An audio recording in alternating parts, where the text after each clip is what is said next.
This is a video for my wonderful Math 60 class in the summer of 2014. This is a video for section 4.3 on systems of equations and using the elimination method. So far in sections 4.1 and 4.2, we learned how to solve equations, get ordered pairs that were solutions, by using a graphing method to see where they cross or if they cross, and also the substitution method. This was the one from section 4.2. And now we're going to learn a third and final procedure to solve. And it's called the elimination method or the addition method. And of all three, I think this is probably my favorite, although I really like to graph. And you will find that depending upon the situation, you'll be able to make a decision as to which one of these is going to work best for you and easiest for you.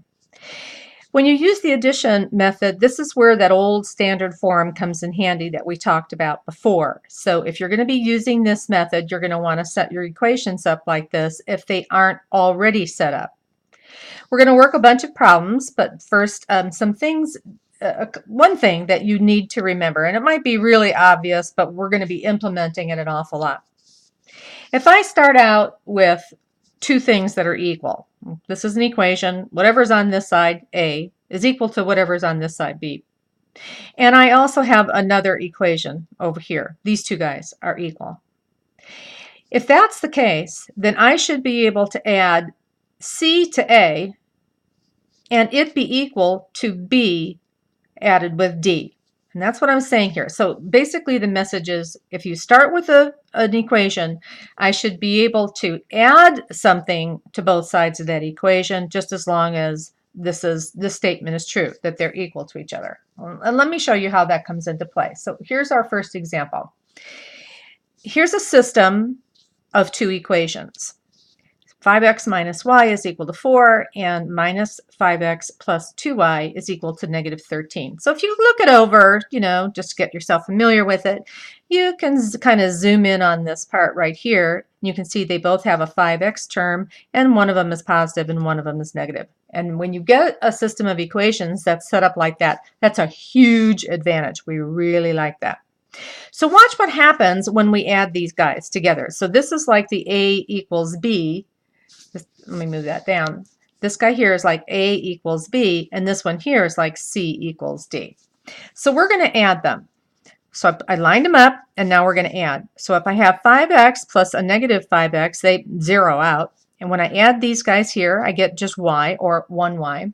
And when I add these guys here, I get 1. Well, 0 plus y is y, and so y equals 1. So I've just found, by doing this, the first component of my answer. Now I'm going to find the second component. I'm going to take my y equals 1, and I get to plug it into either one of these guys, either one. And when I plug it in there, then I'm going to solve for x. I elected to go ahead and use the first guy. 5x minus, instead of y, I'm putting in 1 equals 14. So I've created an equation that has one unknown, and I know how to solve that. So I I add 1 to both sides, and I end up with 5x is equal to 15. Divide both sides by 5, and x is equal to 3. There's my second component right there. So that's my answer, the ordered pair. So that means that these two equations, if I were to graph them, they would cross each other at one and only one point. And it's always a really good idea to check your answers, and we can do it quickly. 5 times 3 is 15, minus 1 is 14.